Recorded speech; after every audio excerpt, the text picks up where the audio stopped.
us what the weather's like. Tell us what the weather's like. Won't you please? Won't you please? What's the weather like? Sunny. Early intervention. You think it's sunny out? It can take many forms. Or add some of the vocabulary. Let's go down, just like Nathan, let's go down. Come down to see Mommy. Go see Mommy. Come see Mommy. Let's go down. If your child has a hearing loss, early intervention may include providing you with informational and emotional support, fitting your baby or young child with hearing aids, Owen. There. Good fella.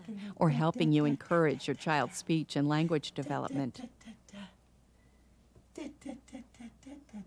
As a parent, it's important to know that even a mild hearing loss can affect your child's speech and language development. If your child can't hear certain sounds, he or she may have difficulty understanding speech and learning to talk. Although some hearing problems can be medically or surgically treated, others may require the use of listening devices, such as hearing aids or cochlear implants. Newborn hearing screening programs now make it possible to identify a hearing loss early, giving you the opportunity to access early intervention as soon as a concern is identified. Blowing on the flower. Low, Nathan. Under IDEA, or the Individuals with Disabilities Education Act, all states offer supports and services for children with various disabilities. For those that qualify, support is available to children under the age of 3 and can begin at birth if needed. Linda Goodman, who is Director for Connecticut's Early Intervention System, explains. The law allows states to customize the system to suit local needs. Therefore, the agency that administers the system will differ from state to state, and in fact, eligibility may differ among states. Children with moderate to profound hearing loss in both ears are almost always automatically eligible for early intervention services. And in some states, children with mild losses or losses in one ear only are also eligible. The job of the early intervention team is to help the family determine the individuals who will be involved in helping to achieve the desired outcomes for the child and family, as well as the locations that are best suited for working towards those outcomes. Locations will include the activities and routines and places that are best suited for helping any child learn and develop. Thank you. And I'll help you if you make a mistake or whatever. Early intervention for a child with a hearing loss can take many forms. Debbie Richards is a speech pathologist who serves as a regional manager within Connecticut's early intervention system. Debbie talks about what parents should expect from early intervention. Everything we do is based on the family's priorities. So what is the priority for one family will be very different for the priority for another family. We really look at our relationship with a family as a partnership. So we collaborate around families' needs, child's needs. Families know their children best. Even if you have a child with a hearing impairment, if you don't know anything about hearing impairment, you know about your child. Well, that's okay, even if it doesn't. I don't care. You don't care if it doesn't?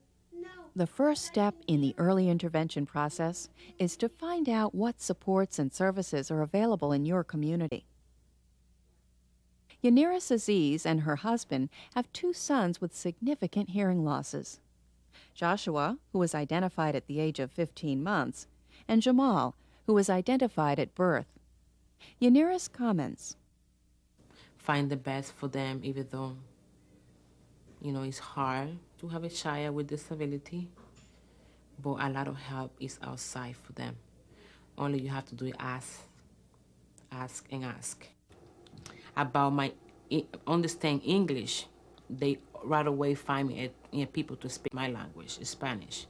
Having a people speaking my language at that time with all of the questions I have at that time, make me feel like I'm not alone. Hola, Sandy. Buenos días, ¿cómo estás? Nanette Serrano, an early interventionist and mother of a child who is deaf, explains.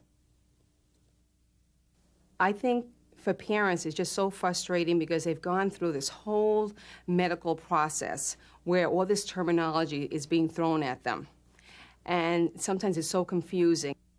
Decibels, hearing loss, severe, profound. I mean, those are words that are just kind of garbled, and parents are just so, at this point of their lives, they're just so overwhelmed with feelings and their emotions that they just don't understand.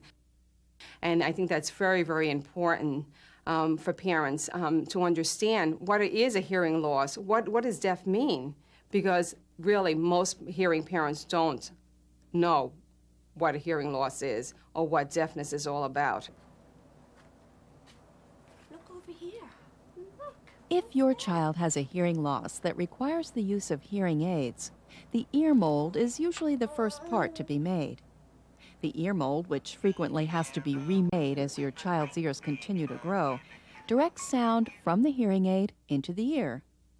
The hearing aid is an amplification device that makes sounds louder. By amplifying sound, the hearing aid helps your child to hear speech and environmental sounds with greater ease. Pediatric audiologists, who are key members of the early intervention team, will fit and adjust the hearing aids and continue to monitor your child's progress with amplification. The audiologist, as well as other team members, will help you feel comfortable with the hearing aids and, as your child's needs change, introduce you to the latest developments in ear mold, hearing aid, and cochlear implant technology. Ear mold would be straight like this. And what they found is that with It's overwhelming to us sometimes just to keep up with the technology.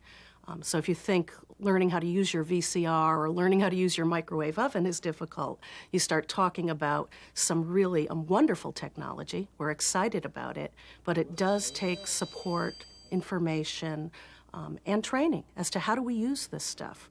When do I use it? Where do I use it?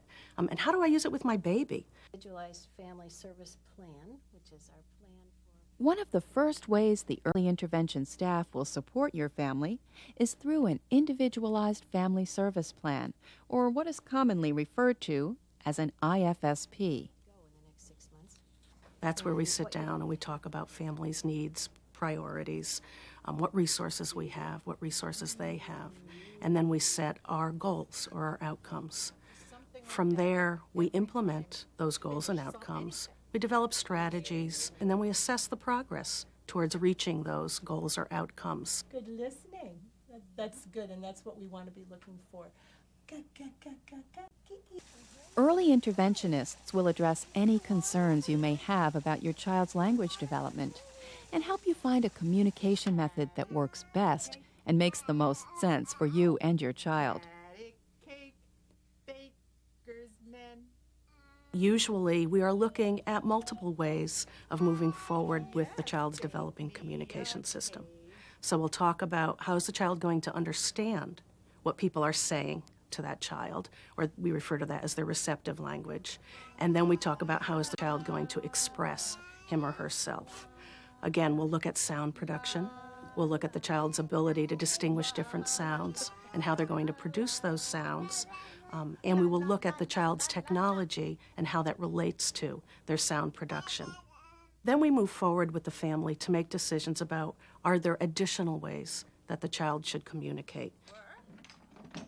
That could take the form of simple gestures. It could be a very formal system, such as sign language, American Sign Language, or total communication, using speech and gestures together.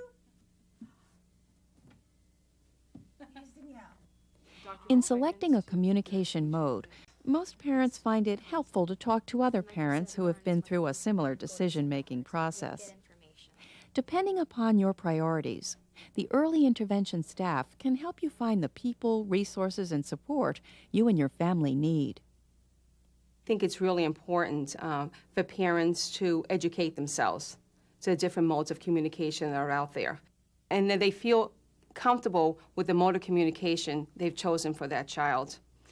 and to empower themselves. There's just so much out there. There's books, there's videotapes, there's websites now. How many parents call me and they say, I just found a website and I found out this information. There's just so much information out there. And I feel if we empower parents to learn what's out there and to educate themselves, then they'll make better decisions for their child. If American Sign Language is your language of choice, it's very natural for you to communicate with your child through the use of hand signs, natural gestures, and facial expressions. American Sign Language has its own rules of grammar and syntax, and one in which babies use their eyes to learn language. Louisa Soboleski, who is a teacher and mother of 2, comments on the use of sign language with a baby. I strongly believe that you start with day 1. The sooner the better. And it really depends on the child. Every child is an individual, and their response time will vary. But we noticed that if you start signing at day 1, they will respond earlier. Just like when we speak to our babies, we say the same things over and over, and they end up repeating what we speak.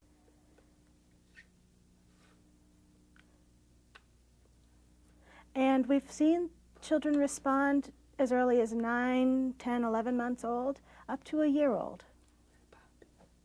They will respond back in sign. The use of sign language can be an effective way to help your child develop language skills. Depending upon the individual needs of your child and family, sign language can be combined with a spoken language. This method is known as total communication. For parents who decide to use this approach, early interventionists will help you and your child communicate through sign language, speech, natural gestures, and your child's own amplification devices. If you're not familiar with sign language, learning a new language may be a challenge. I tell parents not to be frightened. What I do is I give them a list, and we practice like 5 words a week. And then the following week, we work on 5 other words. And what I do is I always ask the parents, what are the words you need to know so you communicate better with your child this week? So they kind of think back, they go, oh, I remember he got frustrated because he wanted a cookie and I didn't know what a sign for the cookie, so I'll go cookie. So I think that's really important to let parents know that it's not easy, but they can do it. I always say you can do it, and if they feel comfortable doing it, and then their child is going to feel comfortable doing it. With auditory oral and auditory verbal communication, a child learns to talk by listening with amplification. If an auditory communication approach is chosen, sign language is not used. As a parent, this means putting the emphasis on creating experiences that will encourage your child's speech production and language development. Since your child will learn to listen and understand speech through amplified hearing, you will be encouraged to have your child wear amplification during all waking hours. The early intervention staff will work closely with you and your child to ensure that language learning and development occur within everyday activities, routines, and places.